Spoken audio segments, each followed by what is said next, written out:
Good evening, everybody. It's your favourite time of the week. The XBL Party Podcast has returned. Joining us tonight, we have the ghost of Ginna, which is great. We've already done the little light, the seance. We didn't do it on camera. We did it off camera. But he's here in the flesh, at least for tonight. And then he's going back to being a ghost at midnight, like Casper, just a shit version of it. Good evening, everybody. Joining me tonight, we have Sentinel. What's up, guys? Bold Man Gamer. We have I'm a Ghostbuster Ash, and we have the ghost of the Ginna. How's it going, gents? How's your week going and all that?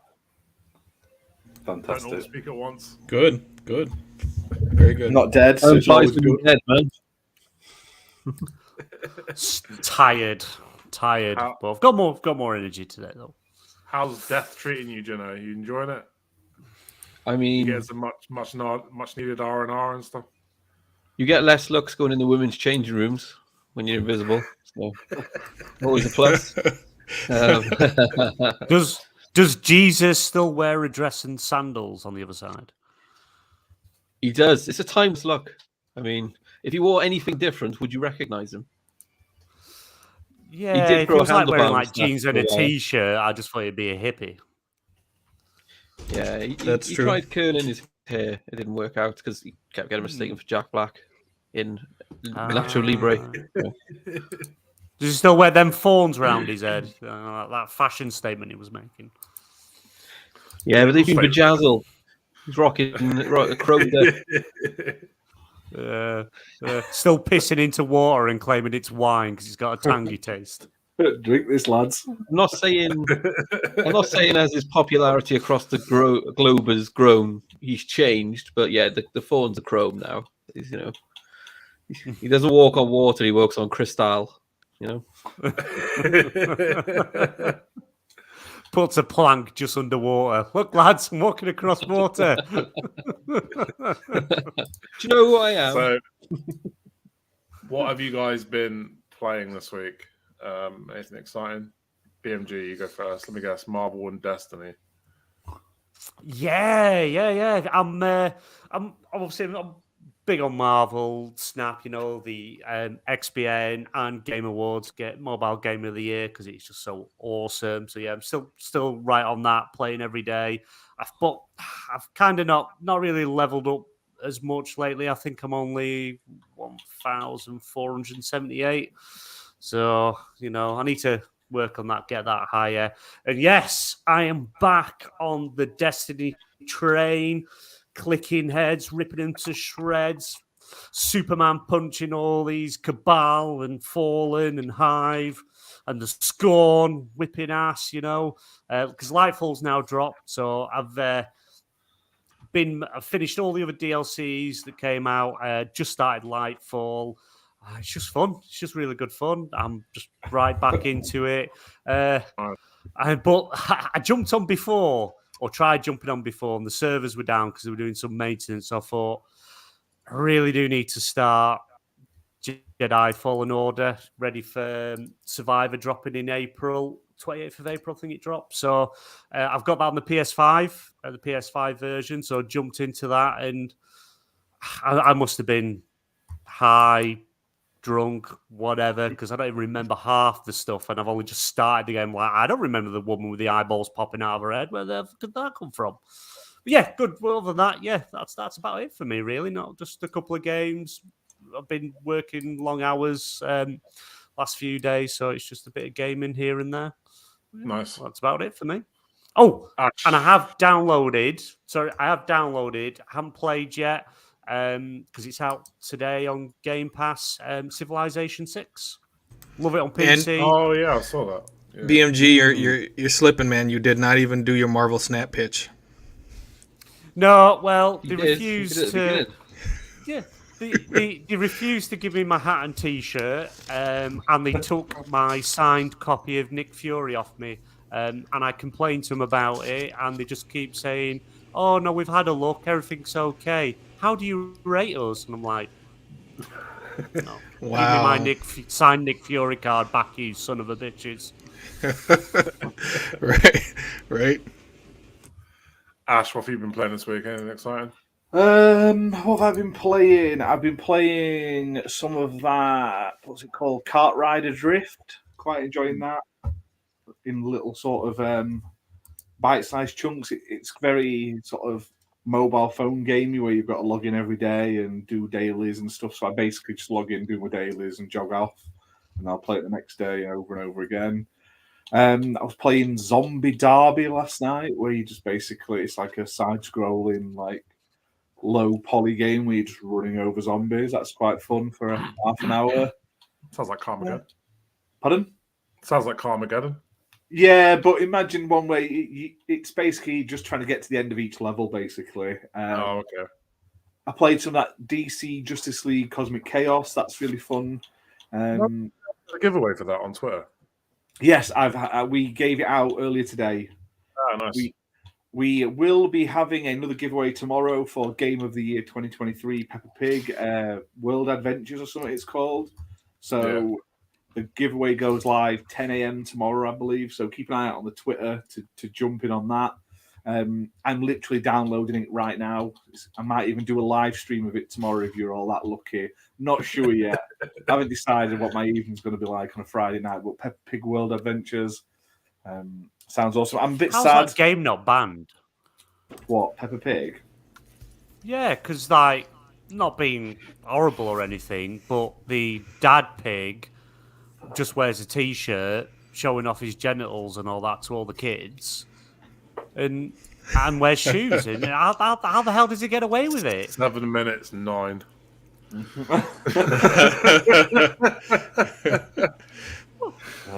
But yeah, so I'm a bit sad though because I got invited to be down to London to go on a Peppa Pig bus tour and everything with my kids for the launch of it on the weekend, but because of UFC being on at London and the tube strikes and the train strikes, it's just made it all but impossible to go. So I can't go, which is gutting. So I'm going to play it tomorrow and imagine I'm on a Peppa Pig tour bus eating Peppa Pig sandwiches.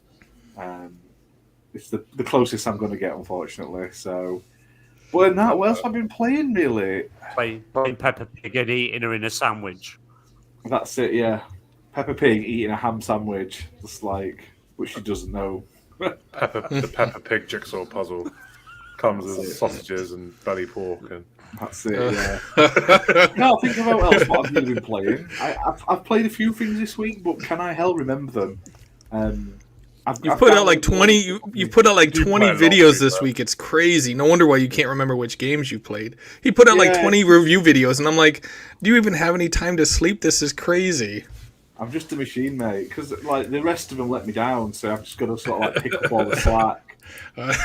Like Ginna used to do me like one video every 6 months. Fabio's like still waiting for those album reviews. Did he not say in the Discord? I'll sort them. Been like 2 months now. He's got another developer. He's got another developer show coming up there, hasn't he? Oh yeah, apparently he's getting another developer interview though soon. So big up to Fabio for that. It'll be 17 hours edited for a three-minute interview, but we're looking forward to it. I've been a bit like I've been messing around writing all sorts of stuff. I thought of like top 10 videos and stuff like that. So I've been sort of writing stuff up for them. Nice. But I've downloaded everything I want to play. I just haven't. I'm trying to literally blitz through. I've got like 10 more games to blitz through to do reviews for. Once I've got them out of the way, I've got a list of games I just want to play for me. So I'm looking forward to it, basically. Downloaded some stuff on my PlayStation. Some good stuff coming out on the PS Plus this month. I want to play through Hi-Fi Rush. So. Yeah. Oh, don't get started again. Fucking hell, let's not go down that road. But also, if you are a channel member, just a shout out, you can now get, I'm going to show you it, look. You can now get an emote of my face, which looks like that. So, all you have worth the investment. Worth the investment. Right. It's literally worth the 99p a month investment to get my face as an emote. So, and we've got some amazing, like these guys know what's coming. People rushing to cancel. This Saturday, we have the best bit of content that's ever been put out on this channel coming for channel members. It's going to be amazing. It's the first part in a multi-part thing. It's amazing. It's about 13 minutes long. Best 13 minutes you can spend on your life on that day. It's great. So I don't want to talk about it too much. You'll be able to relate. It's going to be amazing. So keep your eyes peeled, members, for this weekend's video. Nice. Sentinel, what have you been playing this week? I've actually been going back through and playing Division 2 again. It's actually really solid. It's one of those games like a lot of people when it first came out, it feels like Ubisoft kind of nerfed it because it was really hard with people, the bad guys swarming you and shit. But since then, the bad guys have been nerfed noticeably because I can pretty much play through it by myself and I don't have any issues. I need to go back to it because I never did the DLC achievements. Yeah, I haven't bought the DLC, the Warlords of New York. I haven't bought that yet. Yeah. I'm thinking about it though. It looks pretty It's solid. worth it, yeah, because it plays really well on the X as well. Yeah, it looks really good. I think it's 60 FPS now as well on the X. Yep, definitely. I need to go back to it. And it's like I'm playing through Division 2 and I'm like, fuck, man, I don't think we'll ever see a Division 3 from Ubisoft. I just don't. And it's kind of sad, But it is what it is. Kind of like, I was playing through Bad Company, Battlefield Bad Company a bit, and kind of lamenting that we'll never see Bad Company 3. It's just, it sucks, but it is what it is. Yeah. And I've been playing through Grand Theft Auto 4. That's kind of like in my top 5 of all time. I love Grand Theft Auto 4. It's like GTA 5. Again, there's a higher production value for the game. But I just fucking hate California straight up. So I'm kind of like, I prefer, the dark, gritty New York feel over, bright, sunny, fucking hipster California shit. So I'm just, I prefer Grand Theft Auto 4 all day long. That's fair. Yeah. Gino, what have you been playing in the afterlife? Well, me and John the Baptist been playing a bit of Yahtzee, hanging out, doing things. There's not a lot to do in the afterlife, No, I've been playing a lot. Since I've been gone, not to sound like Kelly Clarkson, I've played quite a bit of Marvel Snap. Thank you, Redders.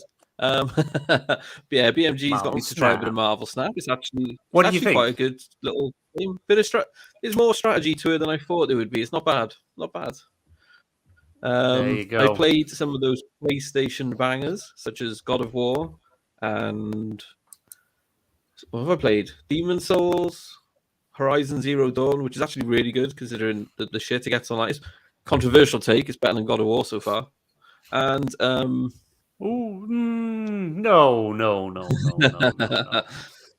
God of War's just a nice God of War. story. The It is. It's bang average on it. It's like the God of War story, gameplay, like you say, it is a bit repetitive and stuff like that, but the story's amazing, and the second one just is even better story wise. Yeah, I'm looking forward to starting the second one. When you're tackling Uncharted, that's what I want to know. PlayStation's best series. I've got them all downloaded. They're on my to-do list. The problem we have is WWE 2K23 releases midnight tonight, so that's just going to push everything on the back burner for a while. Oh, yeah. I've heard really good things about it as well. It's 4-player GM mode has me sold. So you know what though, with that WWE 2K, I'd definitely wait until they at least release one patch, not the day one patch, the next patch. Yeah, it's already been patched pre-release because they put it out early, and there was lots of things wrong, so they've patched it. Yeah. So apparently it now works the day before it comes out. So those people who paid to have all that extra access have got 24 hours of a game that actually works, which is good for them. Nice. Yeah. Yeah.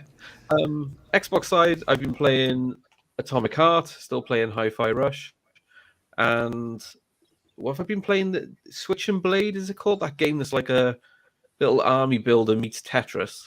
Little indie game that's been added to Game Pass recently. It is fantastic. It's the new Vampire Survivors for me. It's like crack. Once you start playing, you just cannot stop playing that game. Really good. Yeah. But yeah, that's about it. Yeah, not much in the afterlife. You play a lot of games for someone who claims they don't have time to play a lot of games. Yeah. I can play a lot of games. The problem is I'm on when no one else is on. So as I work nights now, I'm on at like up until 7 in the morning from like 1 in the morning, but nobody else is around. Apart from the US guys. So on Saturday, I joined J-Rock and in his like social gaming thing he does, and that was amazing. We all jumped on Halo Season 3, and some of the mini games people have made in Forge they're incredible. We've been playing a lot of them are inspired by what's it called? The TV show again. I forgot the Korean one. Squid Games. That's it. Yeah. Good show. So, yeah, good show. Halo's great now. It's got Forge, and you can play with lots of people. It only took a year and a bit. So, what have I been playing? I rolled credits on Wolong. I really enjoyed that game. I don't really like Souls games because I don't like that whole run into an area, get killed, level up, running in again, get killed. I can't. That shit bores me. But I really like Romance of the Three Kingdoms and Dynasty Warriors. And to me, Wolong is like Dynasty Warriors for adults. So I've been having a lot of fun with that. And after chatting to Sentinel last week, I kind of wanted to go back and play Grand Theft Auto 3 again. So I've been playing that. And because I completed it when it came out, but I left like a lot of the achievement stuff until the end after I'd already completed the game. And if you try and go back to the earlier levels to do some of the achievement stuff after you've completed the game, the Mafia and the Triads just absolutely obliterate you. So it's just pointless. But that's it for me. That's all I've already played this week. I'm looking forward to starting Valheim, which we're going to talk about again in a minute. But yeah, that's pretty much covered what we've been playing. So for those watching, there's 9 of you guys watching. Don't forget to give this a thumbs up and share it out and stuff. We are doing a giveaway tonight for Dragon's Dogma on the Xbox. Hands down, one of the best RPGs that came out on the 360 PS3, and this is the remastered version. So if you want to be in with a chance to win that, all you need to do is type #DD in the chat, and then we will draw a winner at the end of the show. So if you guys want to get on that, that's great. Shall we get into some topics? Before we get into topics, I just want to say happy 50th episode, XBL. Yay! But yeah, to celebrate tonight's 50th episode, we are doing the Dragon's Dogma giveaway. Type #DD in the chat to be in with a chance to win it. So topics. It's been quite a slow news week, but we have found a few topics to talk about if I can find them. So kicking things off, we have nice and prepared. I have them all in my thread. Leave me alone.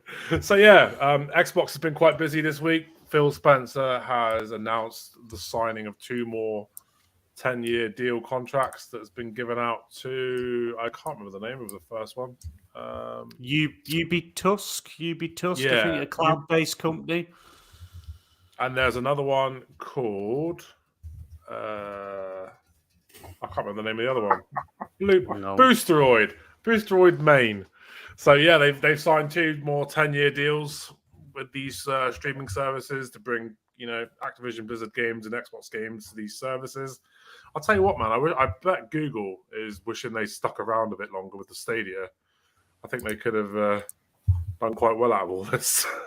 What do you guys think? Yeah. Cool, don't all talk at once. Sorry, I missed that. Say again. Saying if Google had stuck around with the Stadia, I think they would have done quite well out of all this. I don't think they would have, because the thing is, what Google Stadia had, obviously because of the cloud-based technology they had anyway, it was never going to work. You had to pay a subscription to use their cloud, as well as buy the hardware, and then buy the games on top, or buy extra subscriptions, because I think they had the full package for Ubisoft Plus and a couple of others. So it was the business model that was never going to work. What they had, the technology, the things they had in place. I know a few people that had Stadia, because obviously it's now officially fully shut down. That it works really well. It works better I know a couple of people. Cloud. Yeah. Yeah, I know people that have used it in hotel room, and it worked really well.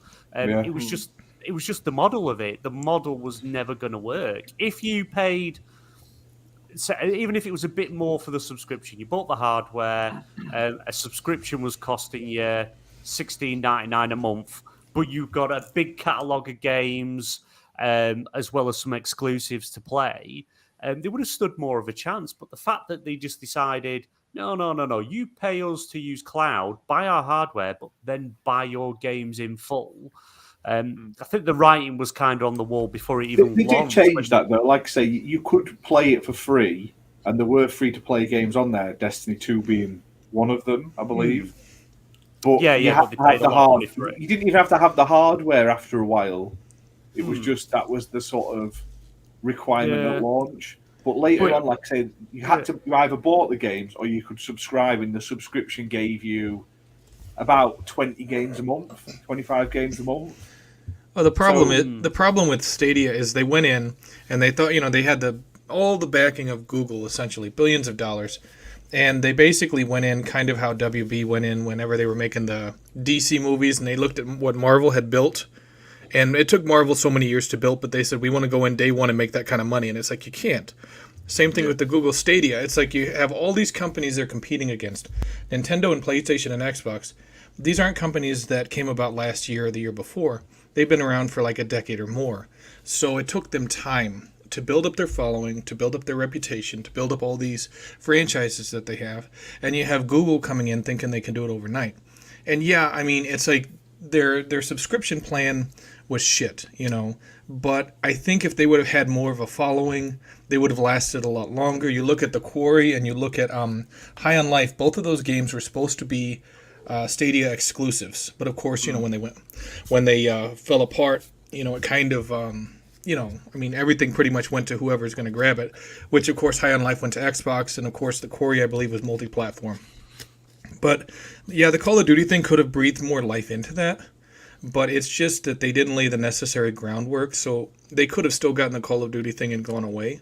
They didn't lay the proper groundwork beforehand, and they didn't give it time. Yeah. Yeah, I agree. Yeah, but it's really, like, Sorry, mate, go on. No, I was just going to say, from everything I heard, the Stadia online streaming was a lot better than what Xbox can offer in terms of quality. They were doing 4K 60, weren't they?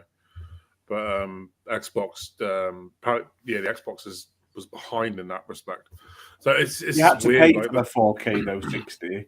That wasn't. You couldn't do that on you had to pay extra, which is also a kick in the nuts. Do you know what I mean? You should have one tier of streaming, in my opinion. Yeah, lock free games behind a paywall and perks, but you can't lock the picture quality behind. Netflix do that, and it's the worst thing ever. And it's such a jump up in price as well. Wanting to use it, do you know what I mean? So, and live streaming games is good evening. It's difficult. I know in a lot of places in European countries where their internet's a lot better, it's going to be easier to have higher quality on the Stadia. But in places like the United States, it's I got 100 megabytes per second, and you got people that are 15 or 20 miles from me that might have 10 megabytes per second, just because it's so the internet quality in America is so diverse. And that's why Xbox took off like a shot whenever they allowed people to download the games versus streaming them. Versus remember how PlayStation used to only let people stream the games, they wouldn't let you download it. So, in a lot of these places in the United States, the internet is not stable enough really to support streaming only, which is why it's a lot more difficult. And it's Stadia needed to adopt something where, hey, if your internet sucks in the area you're in, you can download this game, for, the majority of it, and maybe kind of how the computer uses RAM, how it balances RAM and ROM whenever it comes to a game, and how it lets you save certain portions of it, but things that might change in the game, not the base game, but where you're at and stuff in the game, it allows it to stream that portion. So you're not streaming the whole game, you're just streaming a very smaller portion of it. Because like I said, in the United States, there's places where there's great internet. Chicago has 1 gigabyte per second, but it doesn't matter if I was trying to pay $500 a month, I couldn't get it in my area. So there's a larger disparity. That's kind of why Google Stadia was always going to struggle in the United States, But I think Stadia, literally, it was what Xbox One was when it was first, revealed, and what it can do and what they were doing, and it was disastrous. Even when they changed stuff, Xbox One was still wasn't that good. It took them a lot to get where they are now. But Google Stadia pretty much did the same what Xbox did, told everyone what they really didn't want, and tried making it sound like there was this good thing, and they've just never recovered. But Google, they like Microsoft themselves. If something doesn't work, they just get rid of it. And Google are notorious for starting projects, creating things, and then just canning it. It's I'm surprised that is it the Google Dot or whatever they call it, Google Home, that little thing. I'm surprised that's even lasted this long. Yeah, it's a shock that that's lasted this long. But they just couldn't recover. And the time they started pivoting, the negative press and that was so against them. So the problem, I remember when the Stadia first came out, I remember they fucked up the pre-orders, and that was their, first impressions of everything. Yeah, and they fucked up the pre-orders, and that left a lot of, that left sour taste in a lot of people's mouths. I think that's why they struggled to recover, because they fucked up the initial launch, and that's their debut console. And if they're gonna fuck that up on launch, it doesn't have a whole lot of hope for it. I think pre-orders got delayed or fucking cancelled. It was a mess when that system first came out.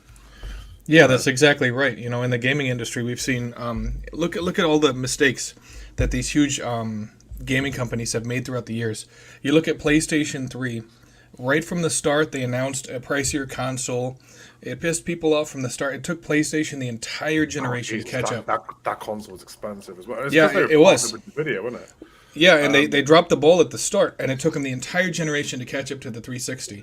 You look at the Xbox One, they dropped the ball from the start. They never caught up. Yeah. So it's in the gaming industry, it's like you said, the first impression matters, because if they screw up from the start, it's a hell of an uphill battle after that. Yeah, the PS3 was different though, because that was the first console that partnered with Nvidia, who were notorious for putting out really expensive hardware, and the chip in them was a lot harder to develop for. Yeah. So I remember they used to. That's why the 360 was so popular back in the day, was because the 360 was getting developed for, and then it was being ported over to the PS3. Whereas today, the games are getting developed for the PS5 and they're getting ported over to the Xbox One and the Xbox Series X and S. So that's why you're getting shoddier looking games on Series X, because they're getting developed for PS5 first. But I remember that Nvidia chip in the PS3 drove that console's price through the roof. Well, let me ask you a question. Redders. You have a PS5, right? I don't. Okay, but you've heard about all the things that the controller can do. Yeah, DualSense, yeah. I played on Timmy's. Do you think part of the reason why it's developed for the PS5 first is because of that controller? Maybe. Because I've heard some people... I can't imagine there's much development time goes into that controller. Yeah, because I've heard people say that, that might be a possibility, but, because Xbox has nothing to compete with that. I think it's because, the PlayStation 5, the discless or disc version is still the same hardware. But, so it's easier probably to develop for the PS5, port it over to the Xbox One, Xbox Series X, and then try and downgrade it from there for the Series S. Yeah. I expect that's what's happening. I think that's why we're getting shoddier Xbox ports. The reason you've got obviously we've got the PS5, Series X, Series S, because the Xbox went with, is it RDNA 2.0? Well, they're both still times 86 architecture. One has more features than the other, but they're still the same architecture. But when there was a whole thing when the generation started, that the PlayStation kind of didn't change anything. So developers for many games, Remedy kind of shed a bit of light on it when they did Control for the next consoles. Yeah. It was easier doing it on the PlayStation because nothing had really changed. Xbox waited till last minute because they went with more advanced tools, which they have done, better, more advanced tools, but developers haven't had time to work with it. And I believe that there's still that issue, that they are still learning the tools, and that's why we don't see the games as good as they can be on the Xbox yet. Yeah, there was a lot more bells and whistles on the Xbox Series X processor for sure, because it's got full RDNA 2 support. I don't think the PS5 has that. I think it's got one. It doesn't know. Yeah, but they haven't had enough time with it. That's the issue. They haven't. They're still learning the tools. But they're both customized Ryzens, aren't they? They're both customized. Yeah. Well, comparatively, how is development for the Stadia? They're essentially just developing it for a PC. I guess so. Yeah, I guess so. So we could say development was technically easier for a Stadia than it would have been for a PS5 or the Series X, and they still dropped the ball. Very disappointing. It's tricky because times 86 architecture is what you get in a PC. Fundamentally, that's what Windows is built off. So they're all built running on the same architecture. I think. Yeah. So it shouldn't really make a difference. The only difference comes down to features and stuff and bells and whistles, which I mean, Xbox has been saying for ages, the tools aren't ready. They're fucking 2 years into this cycle. How are they not ready yet? So, but yeah, I think they're getting developed on the PS5 and then getting ported to Xbox and then worked around for the S. Yeah. The S is a fucking albatross. Honestly, I know that a lot of people don't want to hear it, but the S is the right console at the wrong fucking time.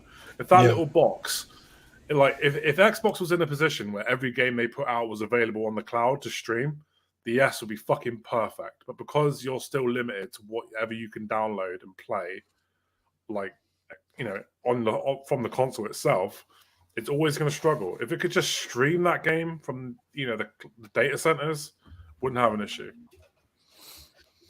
I don't think the S is an issue, to be honest. It's more powerful than the Steam Deck, and they got loads of games running on Steam Deck verified. It's more powerful than a Switch. It's more powerful than 80% of PC users' PCs. If you do benchmarking tests, it's just a lazy thing to go. Yes, let's do it. Horizon, but with the Steam, for example, Forbidden West. Everyone's saying Horizon Forbidden West, the best looking game ever made. It runs on a PS4, the base unit. It's just an excuse when something doesn't go right. It's it must be Series S. It's turned into a meme. That's the fault. You got to remember, a lot of the Steam Deck stuff though is being streamed off the cloud, isn't it? Well, that's the whole point. It's a streaming device, isn't it? No, is it not? No, it's on an SSD. Yeah. Oh, okay. I don't know then. I played on my mate's S, and I have to say it's impressive. Yeah, it is impressive for what you can get for the cash, but it is getting to a point now where it's becoming problematic. And if it was in a position where it could just stream these titles from the the data centers, I don't think it is problematic because we've got one game that's currently got an issue. Well, it sounds like every game that's being developed at the moment is having issues with it. There's only one game. What source have you got that from? Yeah. Other than Baldur's Gate 3 is the one uncle. And the dev for Baldur's Gate 3 said the Series S isn't an issue. It's just loads of YouTubers went, it's the Series S, that's why they're having trouble. And the developer went, no, it's not the Series S fault, we're just having trouble. You know what, Jenna, that's a good point, because you look at 343, they couldn't even get split screen to work on the Series X. Not even talking about the Series S. So they couldn't get it to work on the Series S. So it could just be the developers don't know how to fully optimize a game for the Series S. That could be the whole issue. They couldn't get Halo Infinite to work. It could literally be the tools, though. It could literally be the way Xbox has set up their development system and timeline and everything. The program itself doesn't work great with split screen games. But the majority of games nowadays aren't split screen. Couch co-op is pretty dead now, isn't it? Yeah. Another thing you got to remember is Digital Foundry confirmed recently, because of the last few games that have come out, everyone's the Xbox isn't performing. They confirmed 70 to 80% of games that come out are running better on Xbox than they do on PlayStation.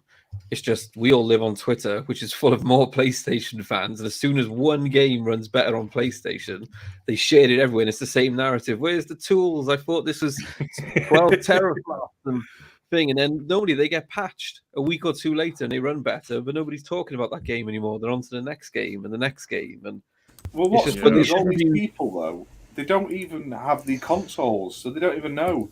They don't even have PlayStation 5s. They're all tight, stingy, basement-dwelling, sad bastards that live with their parents, ain't got jobs, or they work at McDonald's flipping burgers, and they can't even afford a PS5 or an Xbox Series X. So. And you have a lot of them saying that Xbox can't put out exclusives that are on the level that PlayStation exclusives are on. You hear that all the time. Yeah, you do, to be fair. That's like one of their talking points. But they've got a point. Like, I love it. Don't get me wrong, I love Xbox. But they don't have the quality developers that PlayStation has. No. What about Coalition? The difference is, though, what about Turn 10?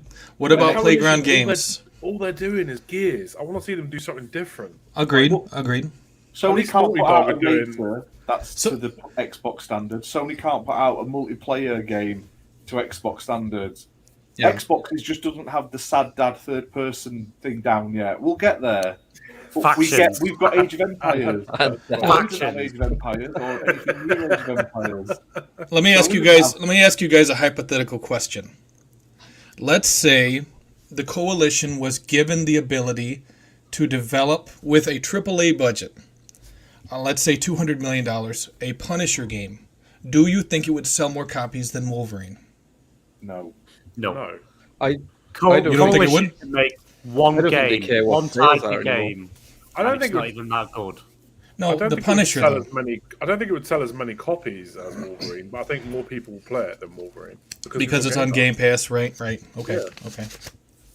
And it wouldn't sell as much because there's less players, really. Anyway, so yeah. One thing I want and Punisher isn't as big as Wolverine. Wolverine is a pretty well-known name. That's true. You've got a new Deadpool film with Wolverine and stuff. Punisher at the moment, I'm not saying he's not well known. It's just not as well known. Yeah. Daredevil game. We need a Daredevil game. I'd love a Out Daredevil of all game. of them, you wouldn't go, ooh. It's like an Iron Man game or something. You'd go, ooh, Iron Man. Hulk, ooh, Hulk, Spider-Man. Mm-hmm. You don't go, ooh, Punisher. I mean, I'd like more Punisher games because I like the old Punisher arcade games. The 2D sprite ones, they were great.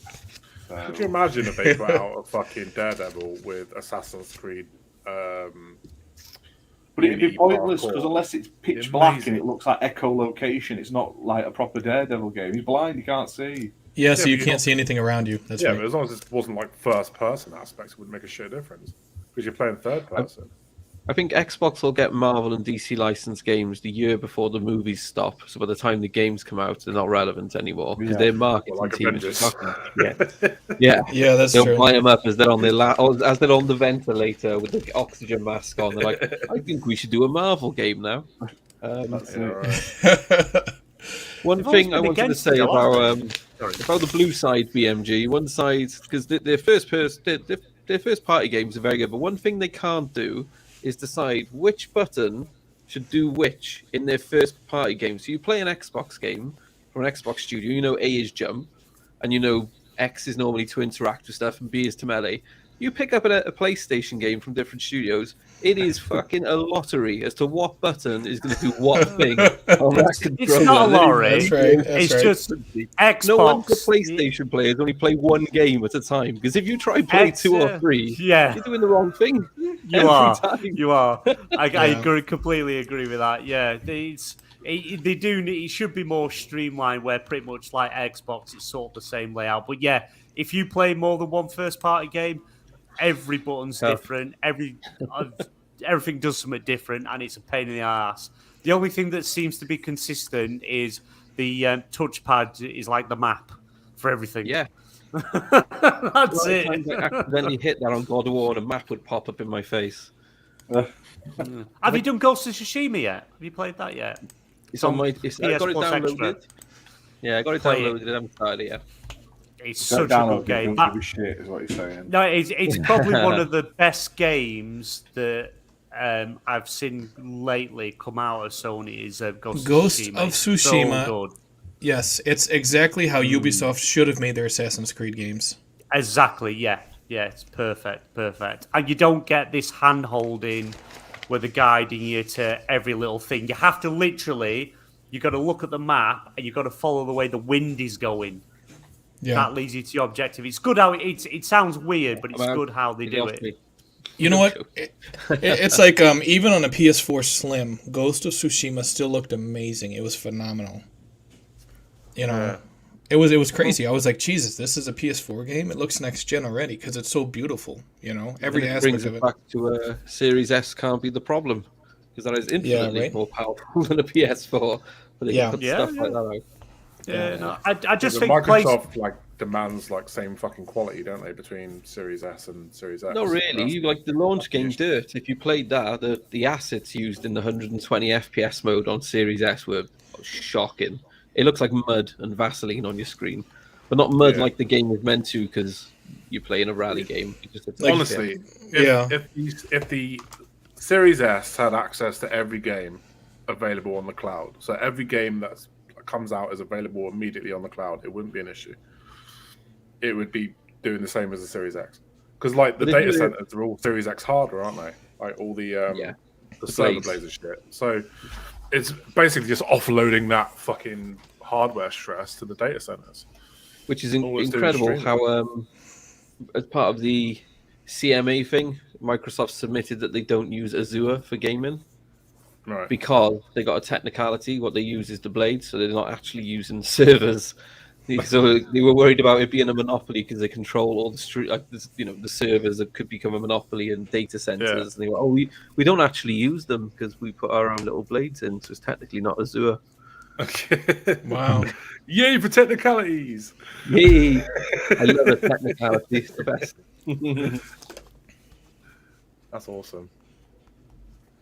So let's move on to another topic. So this week, Xbox gamers finally got that survival game that's been blowing up on Steam, Valheim.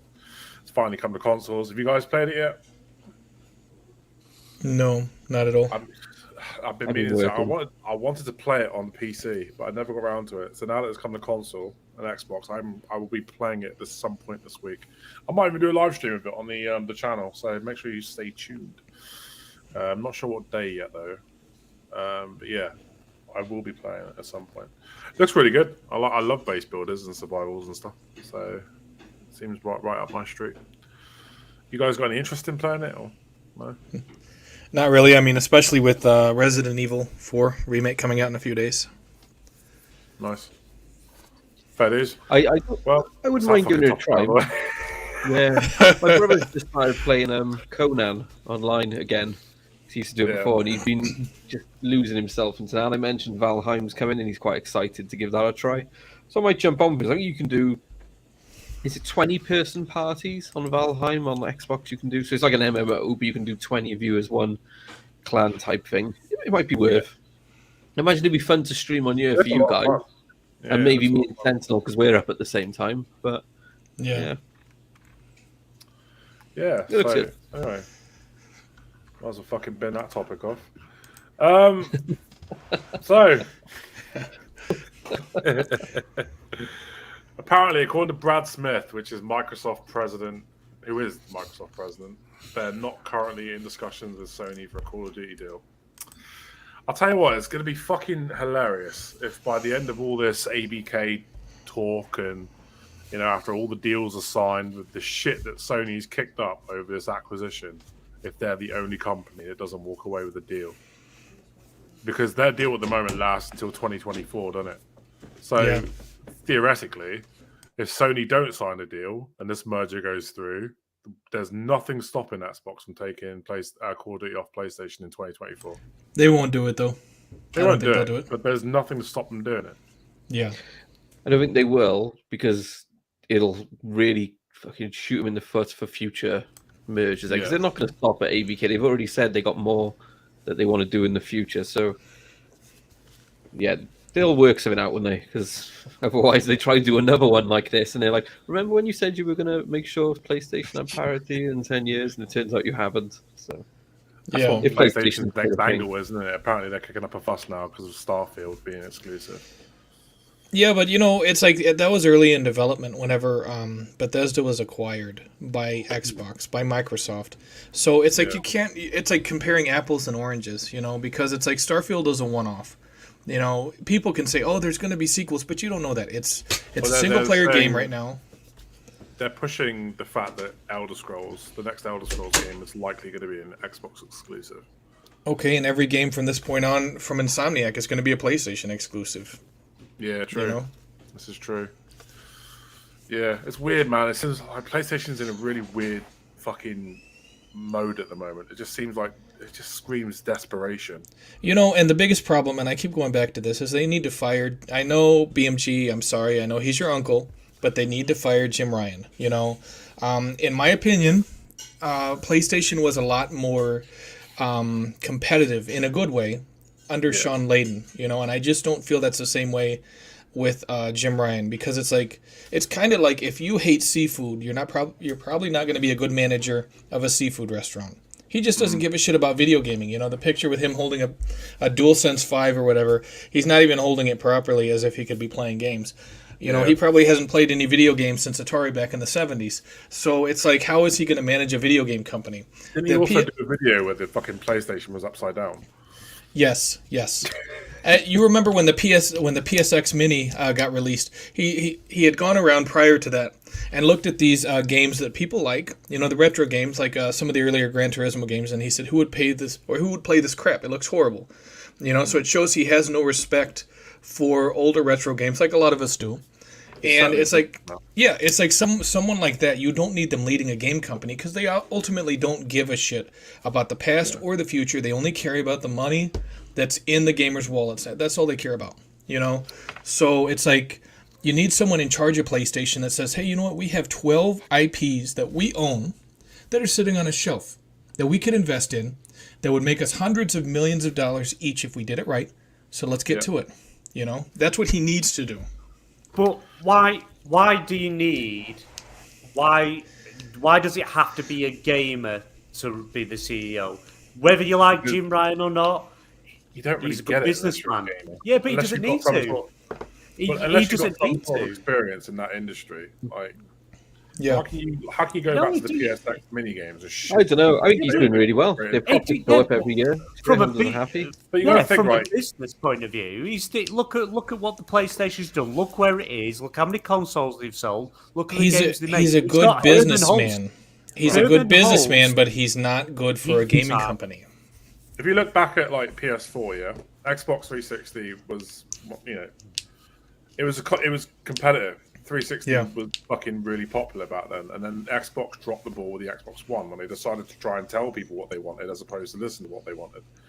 And then the PS4 came out. Sony took advantage of Xbox's disastrous E3 right away. Yep. Yeah, almost immediately. With the memes of them sharing games and shit. And honestly, that gave them so much hype.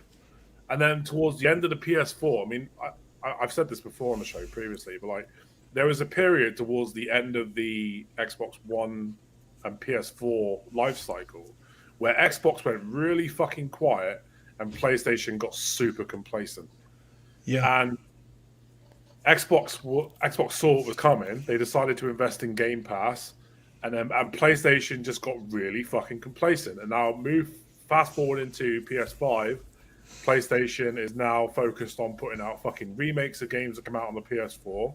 Remasters, and you know, Xbox has got Game Pass, and like Sony have just squandered the lead, in my opinion. Well, there's only a time where people realise how much they squandered it. But it's not. Jim Ryan isn't the one that greenlights games and decides what games they make. He deals with the business side of stuff. The person that decides what the games are is Herman Hulst. He's the one that started up Guerrilla, you know, the studio, who then got sold to Sony, and now he's the head of PlayStation Studios. He does what Shuei Yoshida did before he went on to the indie side of stuff. He greenlights games, not Jim Ryan. Jim Ryan doesn't do any of that. But if you go and look at how Phil Spencer addresses Xbox and how Jim Ryan addresses PlayStation, it's two completely different people. Yeah. Phil Spencer, you can tell when he speaks about gaming that he's passionate about gaming, that it's something that he enjoys in his spare time. When Jim Ryan speaks, all you hear is figures and stats. That's it. Because that's all he cares about. But he doesn't doesn't care do the about game games. side of stuff. Well, but you know what? But any company is all about making money and making money for the shareholders. Jim Ryan doesn't deal with the gaming side. BMG though. He's the CEO. Who is Herman? Who is Herman's boss? Yeah, but he did. I No. know. Who is Herman's boss? Herman Holst. Who is Herman's? Herman Holst is the guy that green lights games and takes all the pitches. Jim Ryan does not make the decisions on what games are being made. Jim Ryan is the CEO of what? Yeah, but it's not. He did But he's of in the same Sony, position as Phil of Spencer. PlayStation. No, but it's done differently. The games that are greenlit and are made are decided by Herman Holst. But not here's Jim Ryan. Here's the What I'm thing. saying is, when you listen to Yeah, Phil but Spencer, Jim Ryan doesn't make the decisions. Phil Spencer is in the exact same position for Microsoft as what Jim Ryan is for PlayStation. But if you listen to the way Phil Spencer speaks about games and listen to the way that Jim Ryan speaks about games, it's two completely different, two completely different tones. And One's fixated on money, one's fixated on putting out games. There you That's go. the difference. You know what? If Jim Ryan's doing so bad, why is it? Cheers for joining us, crying Jim Ryan. Between Xbox and PlayStation. How many of you guys like Fable? How many of you guys have played Fable in the past? Because if Jim Ryan was in charge of Xbox, you wouldn't be getting Fable. No. You wouldn't be getting it. You'd have like a remaster. You'd be getting a remaster of Forza. You'd be getting a remaster of Forza Horizon 1. You'd be getting a remaster of Forza Horizon 2. You'd be getting a remaster of Forza Motorsport 5. You'd be getting a remaster of all these older games. And they're like, no, we're not even worried about the future. We're just going to keep remastering shit until people, Okay. So who runs PlayStation Studios? Who's in charge of PlayStation Studios? Who is his boss? Who is his boss? He doesn't deal with that side of the business. If I was the CEO of Sony Interactive Entertainment, I would go down to PlayStation and put my foot so far up Herman Holst's ass that it would come out his fucking mouth. I'm telling you. Because if I was a CEO, I'd be like, you work for me. You're making all these remakes. What the fuck are you doing? All right, then. I'd be like, SOCOM, where's it at? Twisted Metal, where's it at? Resistance, where's it at? Infamous, where's it at? Where's it at? Be like MotorStorm, bring that shit back. Be like, what are you doing with all these remasters and remakes? We're not EA. Enough with that shit.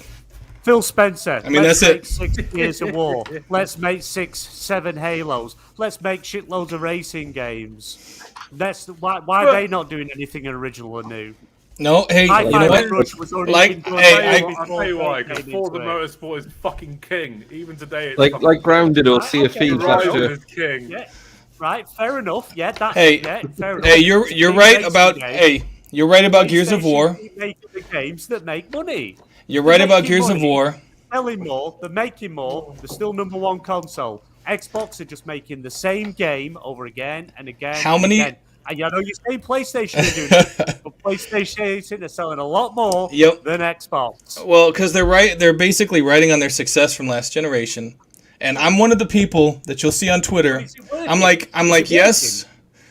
It's only working because the momentum is still carrying them on, but it's slowing down.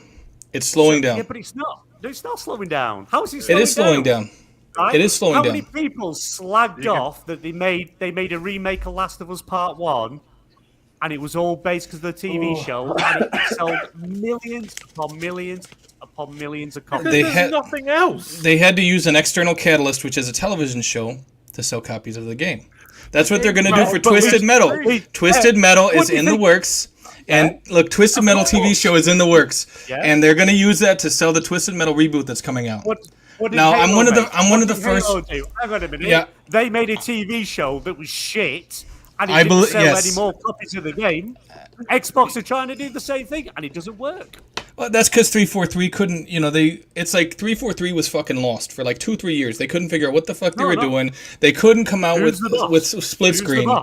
Who's the CEO? Bonnie Ross, and they said, get the fuck out of here. They said, Bonnie Ross, get out of here. Well, they said, we'll make up some shit like you got a family emergency, but really we're firing you, so get the hell out.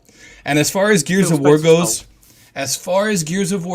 I'm one of the biggest proponents for them letting Coalition do something other than Gears. I say it all the time. I don't want to see Gears. I don't want to see Gears 7, and it is. You're right. No boss is perfect. But what I'm saying is, free Coalition from Gears. Let them do something like Punisher. Okay, Rare is doing Everwild. Okay, that's fine, I guess. No one knows what the fuck's going on with that, but that's okay. Not even Rare knows what's going on with it, but that's okay. But at least you have games like Fable that are in development that would not have been in development under Cry and Jim Ryan. That's all I'm saying. How much you want to bet the next Fable that comes out will be pretty much the exact same as the other three? Because that's all Xbox do. I love X. I love that. Yeah, it doesn't matter, but it's still pretty much the same. No. I don't want to hear. Games aren't lying. Make sequels. The first two Fable games didn't have guns. Yeah. But it's still the same thing. It's still pretty much the same sort of story. That's what I mean. Or it's the same thing. Yeah, but Xbox just make the same games. Stupid. 7 fucking years of war games at the exact same. How many Uncharted games have there been? 1 over 6 games. We're on GT7. Right. 7. How many God of War games is there? I'm not saying PlayStation don't do the same, but PlayStation do it better. God of War game. I'm saying. There's a lot of God of War games also when you break them into the spin-offs and shit as well. No, they went in a direction when they sort of did that soft reboot of God of War was a lot better. The other ones were shit, to be fair. Good set pieces, but the games were crap. I think the problem is rebooted it was better. We're going on to Gears of War 6. We're going on to The Last of Us 1 version 5 in the next year or two, because you know that's coming. The problem is they're making more games in the Last of Us will still sell better. Yeah. Last of Us is still going to do better. It's still going to do better, though. Another Gears of War. Still will do better. Controversial take. The Last of Us is a shit game. Gameplay-wise, it's awful. Awful. Well, you know what about the racing games? You can hit story. I agree with you. The story's good. The story's fantastic. With like racing games, you can go all the way to GT24, GT35. I don't care. It's racing games. It's kind of like sports games. You're going to have new games every single year, and that's fine. You can have GT25. You can have Forza Horizon 89. Whatever the hell you're going to have, keep it going. That's fine. Racing games is cool. Where PlayStation excels is when they respect established IPs. Like the Twisted Metal reboot that we know they're getting, and when they allow studios to try something new, like Horizon Forbidden West, because they said, you know what, Killzone isn't working for us, so we're going to try something new. And you look at Ghost of Tsushima. As much as I like Infamous, I think Sucker Punch's time was very well spent on Ghost of Tsushima. And you're exactly right about some of the Xbox studios that need to allow their studio, like Phil Spencer needs to allow these studios to make something other than Halo and Gears. You're exactly right. But he won't. But he won't. I agree. But you gotta look at the whole spread of what Xbox has right now. You look at Redfall, you look at Starfield, you look at Hellblade 2, you look at all these new games that they have coming, big games, small games. They have a huge lineup. Yeah, well, they have a huge lineup for the next 5 years plus. PlayStation doesn't have a lot coming. Yeah, PlayStation doesn't have a lot coming, and that's my thing. Is like you can't remaster every fucking thing over and over and over and over again because eventually people are gonna be like, "Why the hell am I buying this?" Now with the PS5, with the PS5, I agree with you. Yeah, well, with the PS5 remake of The Last of Us, that was warranted. Now, I myself was a skeptic of that. I picked it up. The graphics look phenomenal compared to the PS4 version. And, of course, with this show, the show acted as a catalyst for more people wanting to pick it up because people who've never played video games at all see the show and they're like, oh, my God, there's a game based on this movie? That's smart. That's where Xbox is dropping the ball. It's like, because the Halo show, you're right, was absolute fucking ass, literally. And, yeah, it's just, it's like if they're gonna, I didn't even finish it in the end. Well, it's like if they're gonna make a Gears of War TV show, they really need to look at what The Last of Us is doing and less at what they did with Master Cheeks. My favorite thing about this whole my favorite thing about The Last of Us remaster that's just come out was the last remaster they released. People used to use screenshots from that game against Hivebusters and Forza Horizon 5 and say, oh, the PS4 was running games better. And then as soon as they announced there was a new version, they found the worst looking, shittiest bits of the old remaster. And somehow these screenshots just appeared and they were like, look how bad the old version was. Look how great the new version is. And it's the same game. Yeah. And also, we were comparing Phil Spencer and Jim Ryan. I would compare them to back in the day when you had Bill Gates running Microsoft, Yeah. Not a charismatic guy, but he will get those profits in. He'll keep it turning over. And then Steve Jobs of Apple, when he started coming on stage, he was showing the iPhone and he was growing the brand. And that's kind of it. Like you don't get rid of Bill Gates. He's going to make you lots of money. That's why Jim Ryan's there. He's going to keep PlayStation doing what he needs to do, churn in cash, keep the stakeholders happy. That's then true. you need, if you're in second place, you need a Steve Jobs or a Phil Spencer type who's going to get people interested in that brand and build the image back up and get people buying it. And that's where we are now with those two. But you don't more Bill Gates personalities. when he's top of Microsoft. You go, let him do what he needs to do. Eventually, he'll step out the way. But... yeah, but you need my you issue do need is more personalities. But my issue with it is when you listen to Jim Ryan speak or you see any of his interviews, he is fucking boring. Yeah, they need to stop putting him in front of the camera. Yeah. That's what they need is a team. From a gamer standpoint, to listen to Jim Ryan waffle on about stats and sales, it's fucking boring. But you listen and read why are you all doing it? If you listen to Phil Spencer and read what he's doing and what fucking he's tweeting about, it's a hell of a lot more interesting. He's coming at it from a gamer's perspective. He knows what people want. They want games. He knows what a good game is because he plays the games. Jim Ryan just wants to waffle on about fucking sales and, profits. I don't give a fuck about that shit. Honestly. So if Herman Holst is a gamer... We need Sean Layden. We need a Sean Layden. Sean Layden is who we need back.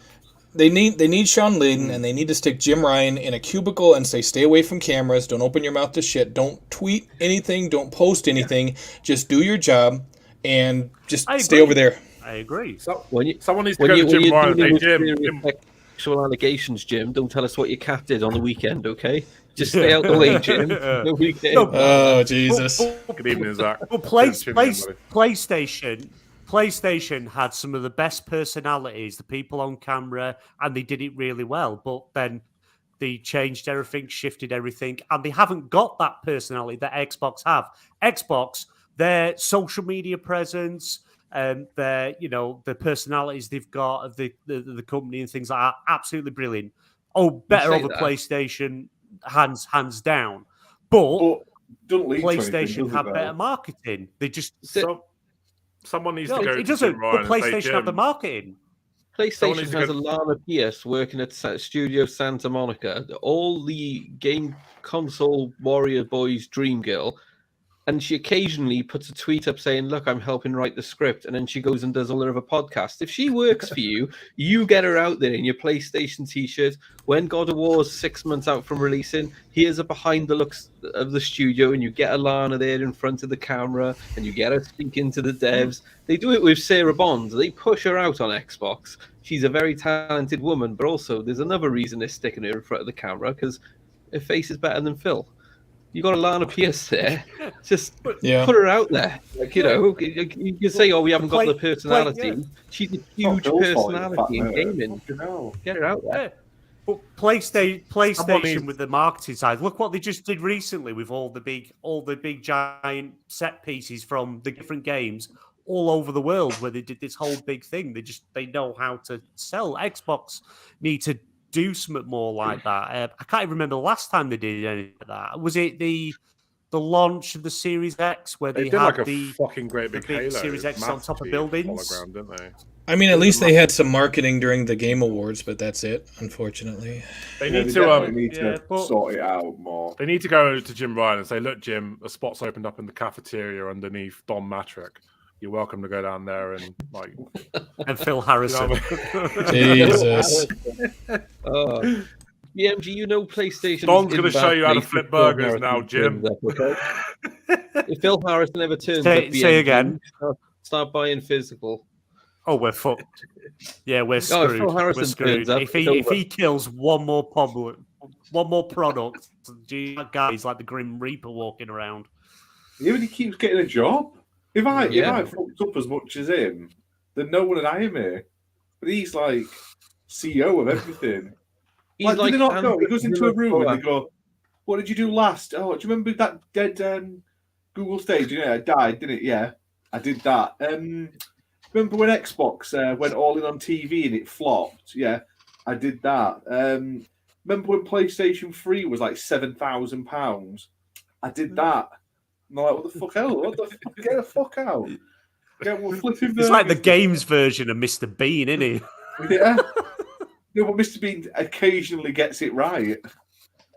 He might have a chicken stuck on his head or a he turkey did every on his head, time. but he still fucking gets it done. Phil Harrison got it right every time when he left the companies. If you like just football, just for the new he's guys the who tune in, no, just for sorry, the new go on, guys who go on, tuned in, like in the last 5 minutes, Pixel Slapper, UK Daz, Zach Antley, we are currently doing a giveaway. So to be in with a chance to win, all you have to do is type hashtag DD in the chat, and then we'll draw a winner at the end of the show. So if you want to be in a part of that, get on it, and because the show is going to be coming to an end like soon. Actually, no, it's not. We've got fucking loads of topics, but you know what I mean. Just if you want to be in with a chance to win, hashtag DD in the chat. Sorry, carry on, Jenna. Hello. No, I was just saying, Phil Harrison, I was saying, he is the if you know football, he's the Andres Villas-Boas of football management, where he won the Champions League, was it, with Porto once? And it was like, this guy is the next Jose Mourinho. And he just kept going to loads of clubs, getting hundreds of millions of pounds to spend, not winning anything, getting sacked, getting a huge payoff. And then he turned up at another major club, and then another major club, and another major club. And he's still doing it to this day. He gets like a 6-year contract, gets fired after a year, gets 6 years' wages, moves on to the next place, ruins clubs in his wake. It's fantastic. If you can get that, if you can be a football manager, that is the best job in the world, because you can be shit and get like 5 years' wages in one go, and some club will go, he had a good half a season though, didn't he? He was really good. I think we could get the best out of him, and then they'll just pay you millions to go in, and then you could fuck it up again. And someone else will go, but he won that award 6 years ago. Let's get him in again. And on it continues. It's amazing. Fantastic. Jesus. It's the future. Be a football manager, kids. Nice. Yay, football. Be the best at telling people how to put a ball into an onion sack, and you make lots of money. Let's move on to another topic. Because now we're moving on after that was we've all lost will to live. Fucking hell. It was funny that the two I PlayStation can't remember guys what just the last Yeah, topic just was. the two Oh, I have no PS5 idea. guys going at it, I'm just like gonna pick rabid one and dogs fucking go fighting with over it. a scrap.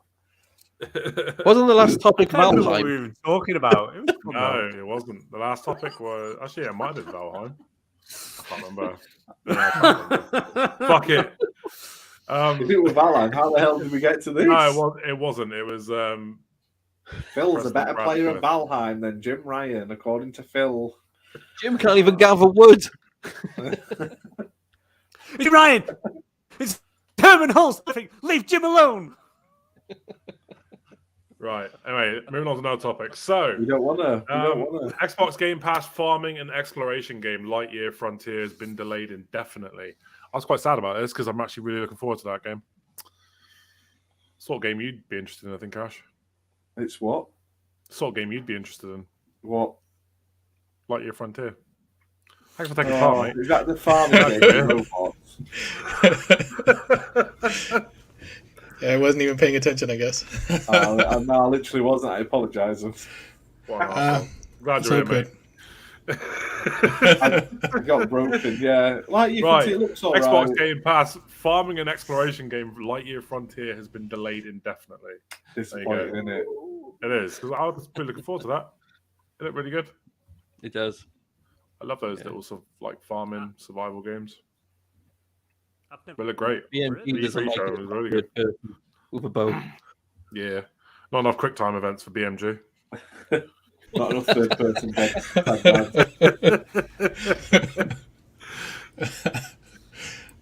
Not enough Jealousy gets you cinematic. nowhere. Not enough cinematic experience. Needs more cinema. This is 60 frames a second. I'm out. I need If it's 30 in if my it's life. Get delayed then. it needs to be like 30 seconds of gameplay, 10 minutes of the cutscene. Yeah. PlayStation 5 So they got can 8K, bring out it a, says on the box. Digital director's cut edition and everything. Yeah. Yeah. But yeah, fair enough. If you guys aren't really that interested in it, I thought I'm quite disappointed because I really love the look of that game. That was one of my biggest. I'm sad that it's been delayed. So what is but the also game? There's so much coming out. It's like not a big loss. It's like a farming survival exploration game. So it's like You have a Minecraft screenshot? and shit. I don't. Yeah, I don't Give me a know sec, I'll get it up for you. You just keep chatting shit. But Yeah, because it's unfortunate that a game gets delayed. Yeah, Especially Has it got a indefinitely, because it's story? like, why indefinitely? I expect so. Yeah, yeah, it was indefinitely, but it is coming. But it's just Did they have give no a idea reason when. why they said it was indefinite? I don't know. Ash was the one who posted the article, I think. They haven't really said that I can remember. The studio isn't in Russia, are they? I'm just asking because No, I don't think Russia's so. crazy right now. So No, it definitely wasn't because it was Russia. Hang on. I didn't know you could still poo in the afterlife, That's awesome. yeah, Yeah, it looked great.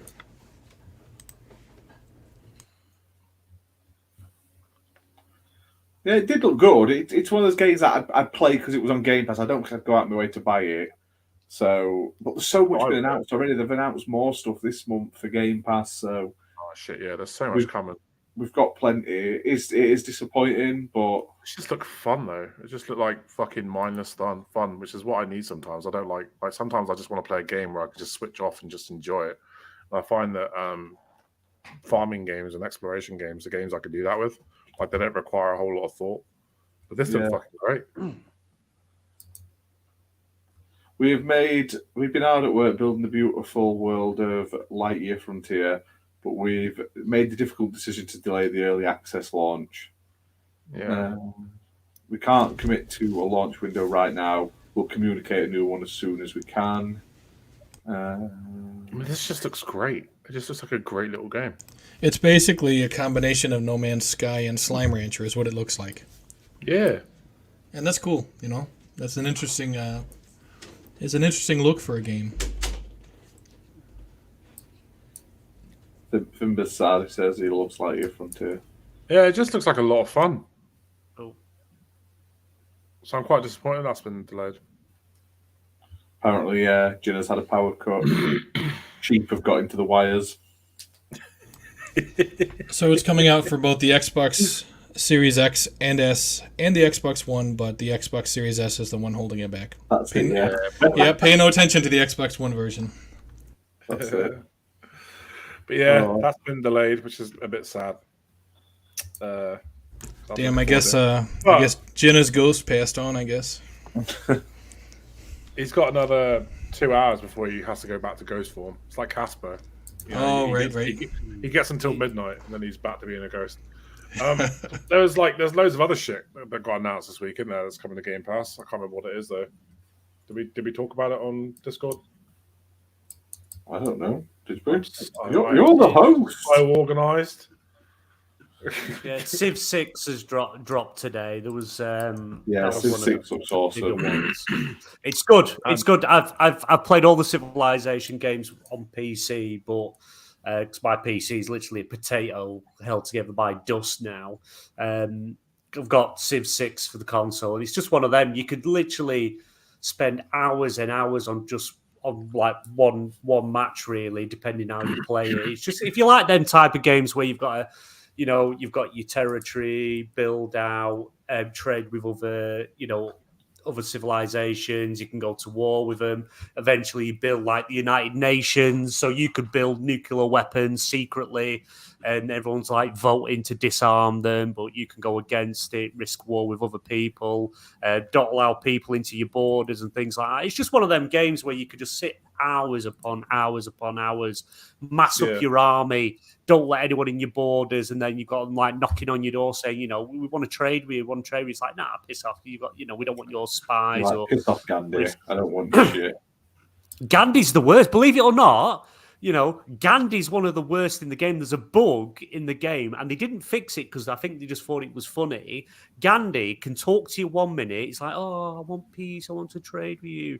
The next minute, it's like, you just looked him the wrong way. I'm going to bomb you. I'm going to take over your country and stuff. It just goes crazy. Just Gandhi out there with his stick and sandals. I like the Civ. Is it Revolution on the 360 with the like more cartoony graphics? I like that. Yeah. That's good. Yeah, it's a good. There is some good stuff coming to Game Pass. Like I say, this week alone, we've had Coffee Talk 2. It's been announced for day one for Game Pass. We're getting Texas Chainsaw Massacre in August. Now, they'd already said it was coming to Game Pass, but it's day one and it's coming out in August. Really looking forward to that. That's basically one of those like asymmetrical multiplayer games like Friday the 13th and Dead by Daylight and stuff like that. But yeah, based in obviously Texas Chainsaw Massacres. Dead Static Drive is coming to Game Pass as well. They've announced there's loads. Exo Primal, you can now download the open beta on Game Pass. You've got Ghostwire Tokyo coming to Game Pass in April. Yeah, Everspace 2 is as well.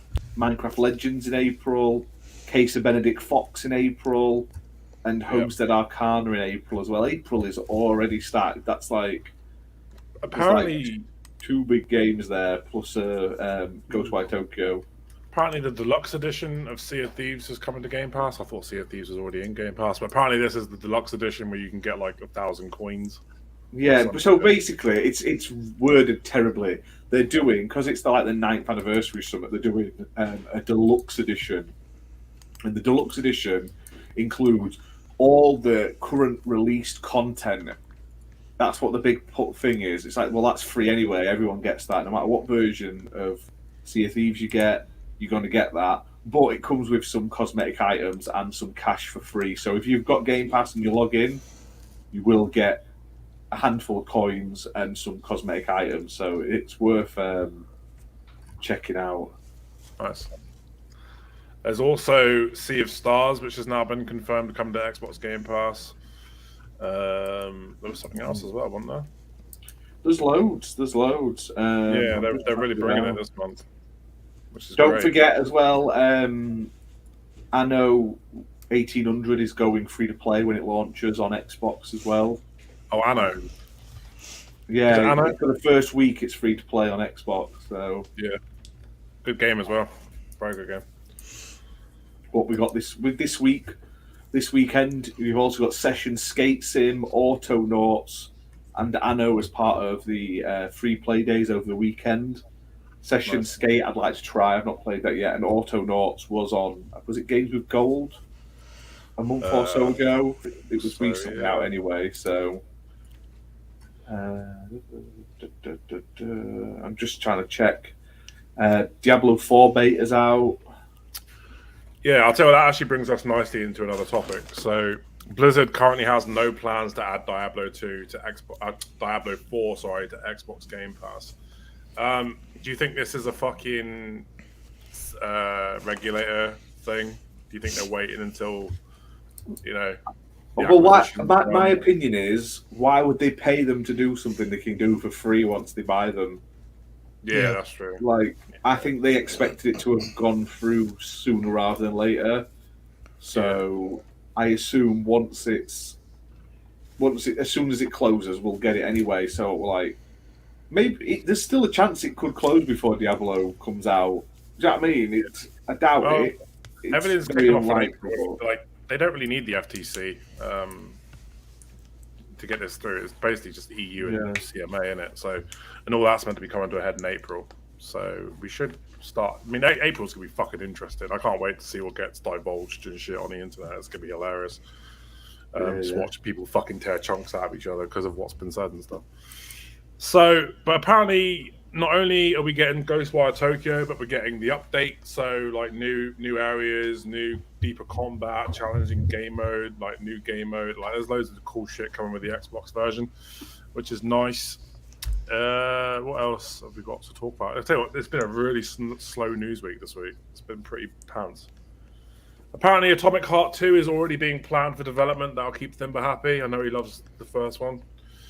I need to go back to it. I played it. I did the stream for it, and I wasn't gripped enough to go back to it after the stream was finished. So, yeah, I don't know. Yeah, it's one of those games where I think it just either hits or misses, and it kind of hits me. Did you complete it? Did you finish the story? No. Close. I didn't even get out the first starting area. Just not enough there to get you to do it. No. Yeah, the only thing I liked about the game was the sex fucking fridges, which I thought was fucking hilarious because like they're just so obscene. I was like, this is like the best part of the game. I thought the melee combat's awful. Yes. Like considering like most of what you do is melee combat, it's just yeah. There's too much of that, and people compared this to BioShock, but with BioShock you did almost no melee. Everything was guns. Yeah. So, and especially since a lot of these enemies that you fight are fast moving and they're all over the place or they're very agile, if most of the combat is focused on melee, that's a bitch to deal with.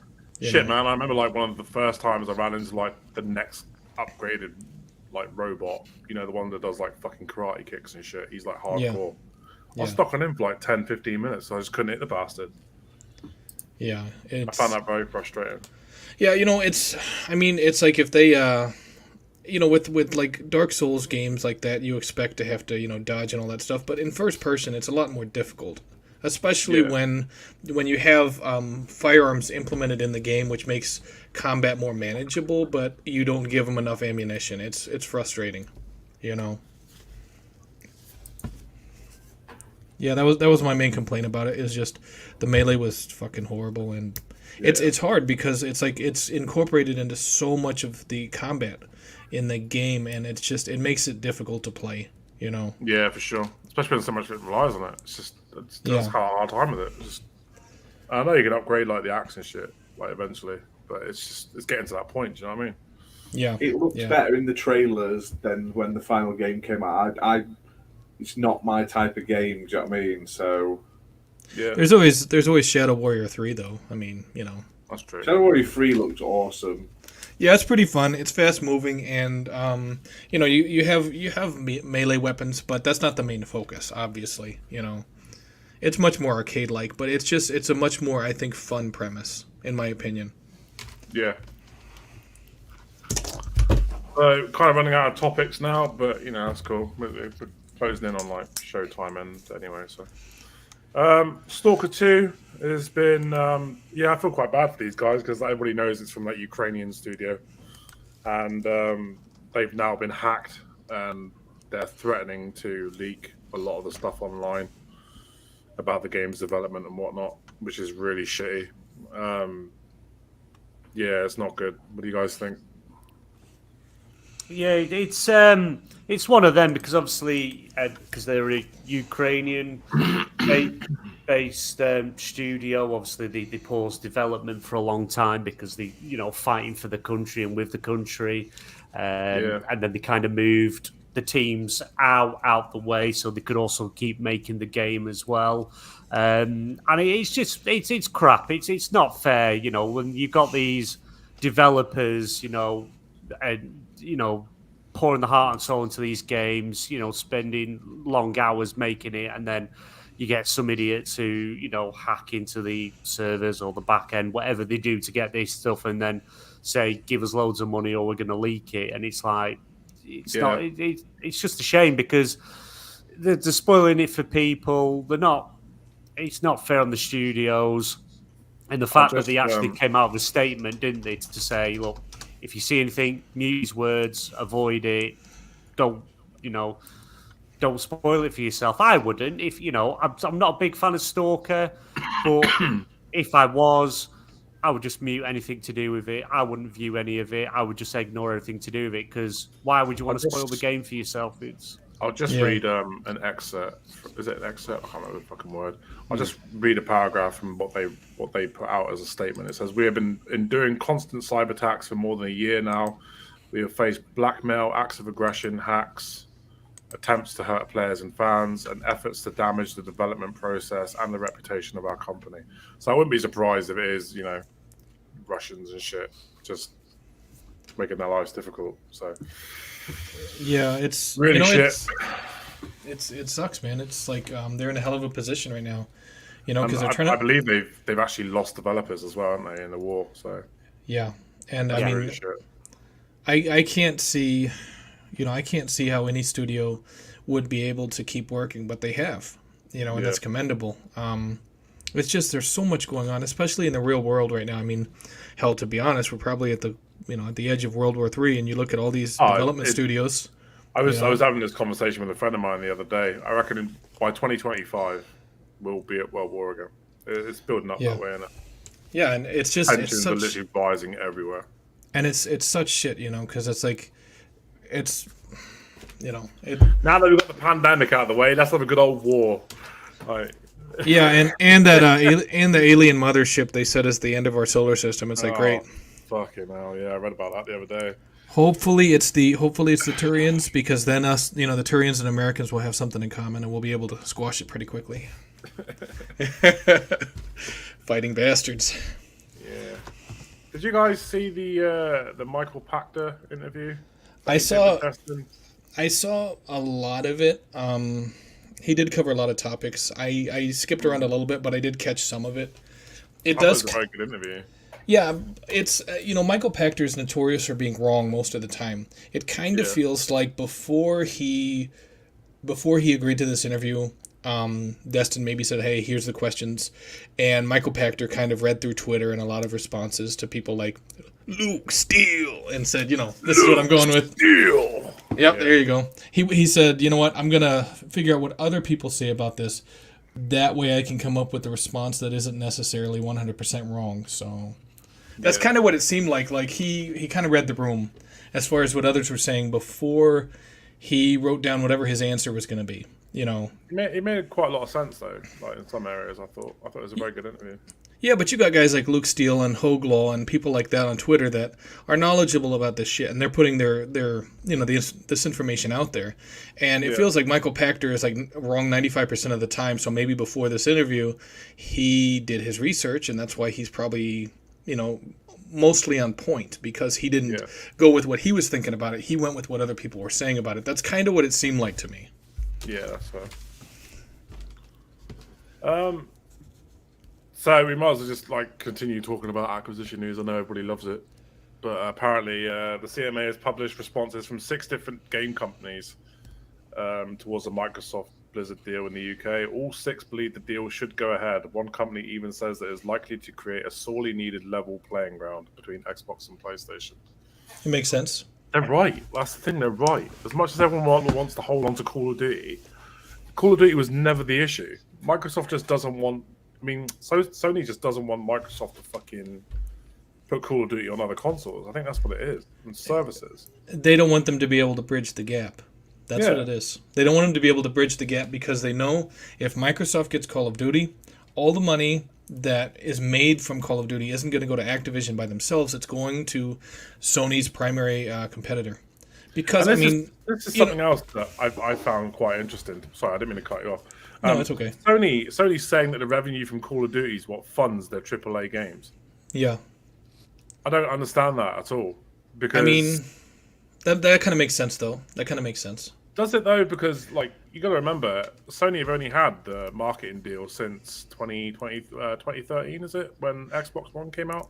How many exclusive deals do they have, though? Hey, you get this content on PlayStation, but not Xbox. And so people are like, oh, I'll go to PlayStation instead.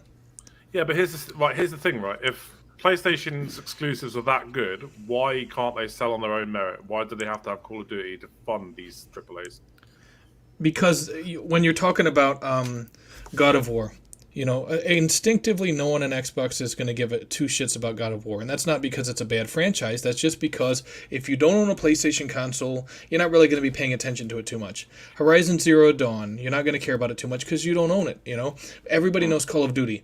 So if someone doesn't have a PlayStation yet and they're an Xbox gamer, but they love Call of Duty and they're like, hey, this exclusive content is available on for Call of Duty on PlayStation. And they're like, fuck, I was already thinking about getting a PlayStation anyway.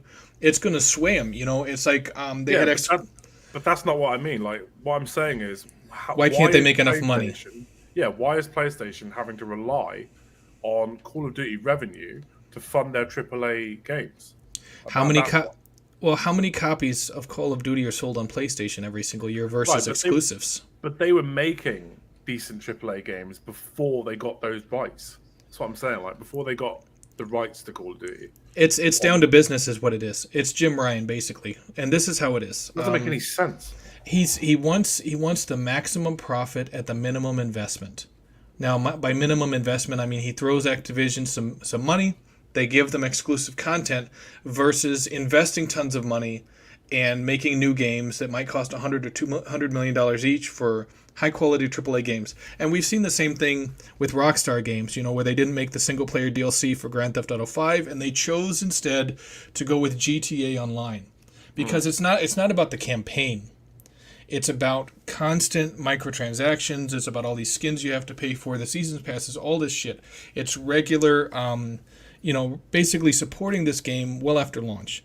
Yeah. You gotta believe that PlayStation and Xbox both get a portion of the money that's made after launch from Call of Duty.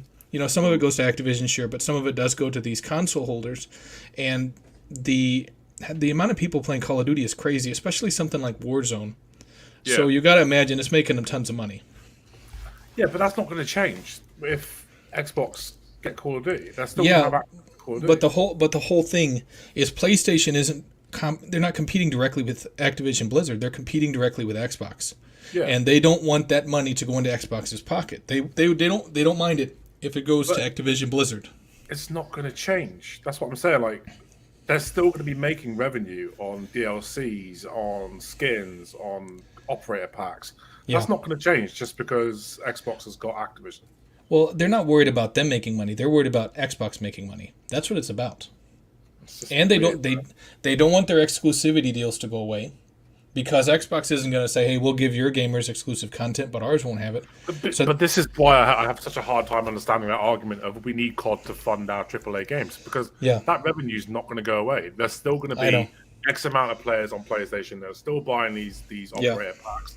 They're still going to be buying the weapons skins. That's not going to go away just because Xbox owns Activision Blizzard. They're still going to be making that revenue. No. That's really not the argument. Yeah, but the reason they're going to do everything they can to try and stop the deal because that is what they're doing on behalf of their shareholders and everything else. But the reason they're saying it is because if obviously Call of Duty is going to go into Xbox Game Pass, the main argument is that people are going to buy the game less on PlayStation, so they're going to get less revenue because people are going to go and play it in Game Pass. For a monthly subscription fee. Microsoft have already said that they can put it in PlayStation Plus. But they don't want that because one PlayStation will have to pay for it for $70 instead of a subscription fee. I agree with you. I do agree with you. But PlayStation rather get 30% of a $70 game than have it in their subscription service that they've had to pay for. They're not getting it for free. They have to pay to get it in the service. I said they lose money. They would lose money, and they don't want to have it in the service. It just highlights the fact that they would rather screw the players for $70 than let them have it for $15. That's exactly right. Because they lose revenue. At the end of the day, I know it's games, but at the end of the day, these are all big companies, and they're all about making money. Microsoft, Xbox, PlayStation, Sony, Google, Amazon, Nintendo, Sega, whatever. They're all about making money. And if you make more money selling individual games... But it just proves that they don't have the consumer's best interests at heart. I mean, this whole argument is about lessering competition. But by saying this, they're basically saying, look, we don't want the same as what you're offering. We want to charge these people more because that funds our AAA games. Like that's not lessening competition. No, but they're going to keep making that argument. I'm not disagreeing with you. I'd love first party games to be in the PlayStation Plus service. I'd love COD and all of them to be in the PlayStation Plus service. But that's not PlayStation's model. They've put together this subscription service, which isn't overly good, doesn't come close to Game Pass in the slightest. It's got some good games in there. Let's be honest. Let's be honest. They don't have the money to fucking make it as good as Game Pass. They don't. Yeah. But the funding for their first party games are a lot higher than Xbox's because of the development and that goes into them. So they've said, we can't afford to put them in there because the quality of the games wouldn't be the same. And I can believe that, but they'll make every argument they can to stop Activision Blizzard from being bought by Xbox. But the problem is the biggest issue that's going to be for PlayStation, and they are shooting themselves in the foot. At the end of the day, they're not going to lose COD. Whether they sign a 10-year deal or not, they're not going to lose COD. And to be honest, I could bet that deal will still be on the table after the deal's signed because Xbox will want to keep peace and all that. But the problem it was never about Call of Duty. I don't believe it was ever about Call of Duty. if this deal doesn't go through, do you really think that whatever PlayStation money-wise Sony chuck at Activision Blizzard, if this deal doesn't go through, that they're going to give them another 5-year, 10-year, whatever deal to Activision have already come out and said like what Xbox is offering PlayStation in terms of this Call of Duty deal is way better than anything we were going to offer them. They've already said that. So yeah. I mean afterwards. Say the deal doesn't go through. Regulators have said no. And come next year, Sony approach Activision. Can we sign another marketing deal and what have you? I think Activision will say no. I think they'll go to Xbox first and say, give us more than what they're offering and then a bit extra, and you can have it in Game Pass. I think that's what would happen if the deal doesn't go through. I think if this deal doesn't go through, Xbox is going to throw as much money as it takes to get COD back on Xbox. I think they would. Yeah, I agree. I think that's what they're going to do. Well, you know what? And it's less about how pissed Phil is, and more about how pissed Bobby Kotick is, because Bobby Kotick is very vindictive. He treats him a proper dick. Yeah, he's a proper dick. That's exactly right. He treats his employees like shit. He told that female employee he was going to have her killed. I mean, what type of boss does that? So you have PlayStation and Jim Ryan taking $68 billion away from him. What do you think they're going to do? Yeah, they ain't gonna be happy about it. Oh yeah. Oh no, yeah, definitely. But and that's PlayStation. Everybody forgets that it was Activision that wanted to be bought, not the fact that Microsoft wanted to buy them. Like, that's what people forget. Yeah. But Sony as well. Looking for a way out. PlayStation, Sony as well, a part of obviously the marketing deal. They help fund some of the exclusive content. They help fund the Modern Warfare remake. Look at PlayStation's spends money as well. Well, look at PlayStation's parent company, Sony. They're worth $200 billion. You look at Microsoft, they're worth $3 trillion. So it's like there is no way that Sony would have come up with the $68 billion for Activision Blizzard. It just wasn't going to happen. So it's basically like they might have wanted to pay for exclusivity, and Bobby Kotick is like, hey, nope, we're selling the whole company. And then Sony is like, shit. And they were already thinking about when they go to Xbox, what are we going to have to do to beat this? So they were already planning not on trying to buy more exclusivity because Bobby Kotick said no. They're already planning on getting it shot down so Bobby Kotick can't sell his company. That's what it was all about. It was about shutting the deal down because they couldn't afford to buy it themselves. Yeah. Definitely interesting to see what happens, but whether the deal goes through or not, to be honest, I don't care. I have both consoles. I have access to whatever. But it would also be good for consumers, and I do think this deal going through is good for consumers because look at all these deals that they've signed, all these deals they're constantly signing to help, the whole Nintendo, it's an extra 150 million people can play. To be honest, most people who've got the Switch probably isn't interested in Call of Duty, or they have another console or PC to play. It's nice to have the option though. There's a lot of games I don't even touch in Game Pass, but I'd like having the option and it there if I want it. And I do think that is better. I think the deal should go through. I hope it goes through. I'm not going to lose any sleep if it doesn't.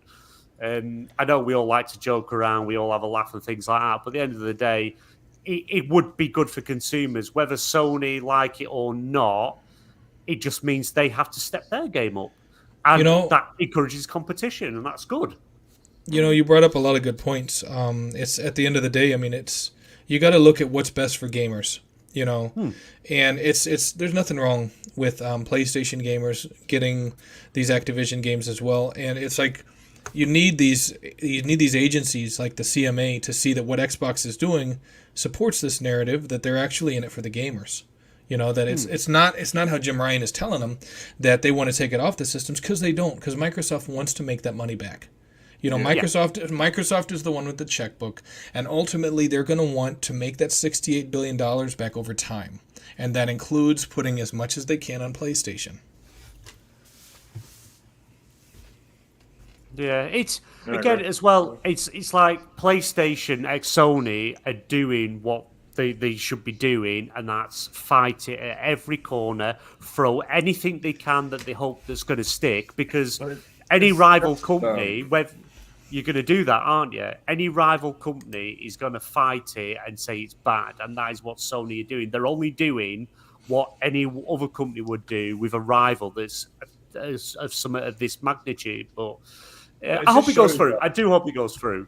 It's making Sony look fucking ridiculous, though. That's the problem. Yeah, definitely making Sony. Like, not even just to like Xbox guys. Like there are PlayStation guys that realize that it's making Sony look fucking desperate, and it's weird, man. It's like such a weird space. Like it's just I don't think it's the hill for them to die on. Do you know what I mean? Well, yeah, and it's like it's burning up a lot of the goodwill that people had towards them, because it's like if you can speculate all day long about stuff that doesn't come out in the wild, but the moment Jim Ryan starts saying this stuff and you start seeing all these documents and you start seeing what he's doing, it's not a speculation anymore. You're like, he's actually doing this stuff and he said this stuff. So now you go from assuming that he might be kind of a shitty guy to saying, hey, he just proved he is, you know? Do you reckon he'll stand down if this deal goes through? Or do you think they'll want him to stand down if this deal goes through? I honestly don't know. I mean, this whole deal is all over the goddamn place. I don't think any of us could have. Yeah, none of us could have predicted it would have ended up like this, with the judge saying, "Hey, to PlayStation, you need to supply the court documents." It's been a circus in every sense of the word. So I have no idea what's going to happen with Sony, with Jim Ryan, when this deal gets passed. And the fanboys are eating it up as well. That's the thing. Like, it's not even. They're proper eating it up. But I just, people don't use the fucking hair. Like, it's common sense a lot of the time. And people don't even fucking have that anymore. It's weird, man. Like, well, you know, and I mean, I kind of, and don't hold me to this, but I feel like with all the negative stuff that's happening, that the Sony board of directors is going to want Jim Ryan to step down, because all this negativity is associated with him and him alone. So if this doesn't go through for them, but it goes through for Xbox and they get it approved, all these people are going to associate all this negativity with Jim Ryan, and they're going to give him the golden parachute of like $60 million and send him away. Yeah. I think that if this deal doesn't go through, Sony go look at Jim Ryan closely and go, you know what? You've made us look like a bunch of fucking idiots. Yeah. And they'll want someone else to come in and take his place. I can honestly see that happening, because it's bad publicity to keep him there. And they can promote someone like the Hellman Hurst guy to his role and say, hey, we're taking PlayStation in a new direction, to kind of take some of that negativity off. Because it's like right now they're trying to see if they can fight it dirty, see if they can win. And if they can't, Jim Ryan's going to take the heat for it. That's what I feel like. Yeah, I agree. Yeah, fight for his life. We've got one more. This is kind of ties into the fucking whole acquisition thing, so we'll get this out of the way and then we'll do the giveaway and call it a night. But the FTC wants more information regarding Microsoft's recent agreements with Nintendo and Nvidia, as well as exclusivity plans for content from both ZeniMax and Activision Blizzard. So I don't think the FTC could be an issue, honestly. I think it's going to be more the CMA and EU that have the problem, because Americans don't really care if Americans get bought by Americans, do they? It's only. But FTC have already filed to block the deal, aren't they? So going through the court stages now. But I would have thought, personally, honestly, Microsoft would have already supplied all these deals and documents and agreements to them anyway. I'm assuming. Yeah. They've supplied like 2 million documents to them already. Yeah, so. But it may be now FTC is starting to come round to the idea that, you know, with all these deals in place and these things that are being offered, that it gives them less of a leg to stand on, because their whole argument is it's not good for competition, monopoly, etc., etc. But it's great for competition. Yeah, it is. It is great for competition. I think. Yeah. I don't like it when they try and make it look like, oh, PlayStation is the poor, weak, defenseless console. Like, it's not. Like, whatever happens with Activision Blizzard, PlayStation can be just fine. They're gonna have to change their strategy, I think, but I think they'll be just fine. Yeah. And it's really annoying when it gets like portrayed as if PlayStation are this fucking massive underdog and they need to be protected at all costs, because they're not. They're number one in market share, for fuck's sake. And they're the market leader. It just seems like this whole, I mean, especially with the CMA, it just seems like it's all very much, we must protect PlayStation's market share. I hate that fucking approach. But yeah, anyway. Yeah, I think the problem is it's like these regulatory boards, they really don't understand gaming. They had no one, and it's been said, no one has come across a deal this big and like this sort in this industry. So it's like new uncharted territory, and CMA will be probably like a freaking Google search and some of it and information. That's pretty much a lot of it, but. Yeah, it does need to go through. I think it's the best thing for competition. FTC, I think maybe this is starting to sway them like it is starting to sway the EU. The impression we get, I'm not saying if anyone says, oh, we don't know this for fact. I don't know it's for a fact. Just from the information that we're getting, that they're asking for, it seems that they're swaying more towards the deal going through. Not saying it is, not saying it will. Just seems to be swaying that way. It's just the CMA that's the biggest issue. Yeah, the CMA is the biggest issue. Into the idea now. Yeah, but there's this idea that because everybody knows the EU's starting to sway, that the CMA would want to jump ahead and get their fucking verdict in before the EU and stuff. Well, so who knows? April's going to be a fucking blast on Twitter. Yeah. I can't wait. Well, the EU's ruling is the day before the CMA's. Yeah. So here's my question though: if the EU rules one way, can the CMA rule differently? Well, that's what Michael Pachter was talking about in that interview. He was saying that if if the CMA don't like the idea of the deal, then Xbox will just make an Activision Blizzard UK, and then they'll work around it that way. Like, it doesn't sound like it's going to be a big issue if the CMA don't approve it. Yeah, but I mean, are they going to want to do that? Well, that's how they can do it if they want to get around that issue. They'll make a UK-based Activision company and do it that way. So. I mean, you could do it that way, but it's just a hell of a lot easier to get the CMA to say, hey, you know what, it's fine. We'll let it go through. Yeah. Anyway, I'll tell you what, let's do the giveaway and fucking call it a night, because I'm tired. So, everyone in chat, don't forget, this is your last opportunity. You've got a 30-second warning. If you want to be in with a chance to win Dragon's Dogma on the Xbox, then type hashtag DD in chat now. You've got 30 seconds. Good evening, Masuko. How's it going, buddy? Cheers for tuning in. Last opportunity. Type hashtag DD in chat, and we'll do the draw in 20 seconds time. So I'll let you have a little bit of time. Masuko, if you want to be in with a chance to win Dragon's Dogma on Xbox, hashtag DD in the chat.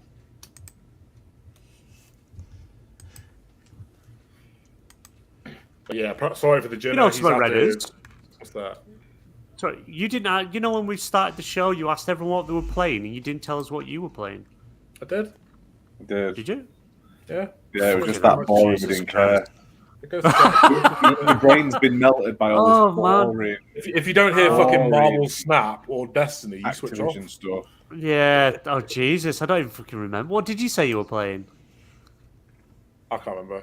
GTA 3 and Wolong. Yeah. Oh yeah, you did. I remember Wolong.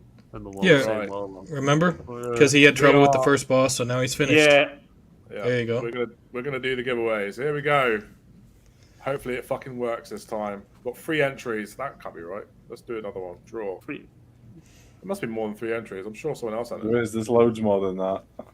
Is there? Yeah, you have to. You're gonna have to redo it. Get everyone in. Well, Timber won. Who else did it? No, we didn't. It was us 3, wasn't it? We did the original ones. Daz was in that competition as well. Maybe it's because he's left and come back. I don't know. Loads more people were in it. Yeah, Daz was in it. Timmy was in it. Masuku, Tim was in Muppet was in it. Muppet was in it. Muppet was in the draw as well, wasn't he? It says 3 entries, so they must have left and come back. Pixel Slapper clicked in. Right, just literally tell everyone, put it in quickly now. Basically, you're terrible with this rubbish. Well, no, fucking. Let's not use this shit giveaway thing because it obviously don't work. I'll tell you what. We'll just give it to Well done, Fimber. Well done, Fimber. I'll ping you over the codes shortly on Twitter. Let's call it a night. I'm fucking exhausted. terrible, terrible StreamYard built-in rubbish giveaway. Don't forget that the Ginner is meant to be hosting a show tonight, but his fucking internet's gone down, or his fucking electric's gone out. I can't remember. So hopefully there's a show tonight. Sentinel can host it if need be. I believe it's all scheduled and shit now. So make sure you tune in for that. Sentinel, what time is that on? Is it 9:30 CST? I believe it's 8:30. 8:30. It's just over. It's less than 3 hours right now. So cool. No worries. Well, Thimble will be there, I'm sure. Yeah. Good night, everybody. Thanks for tuning in. Sorry, it's been a bit of a shit week. But yeah. Bye. Bye, Later. everyone. Hail Satan.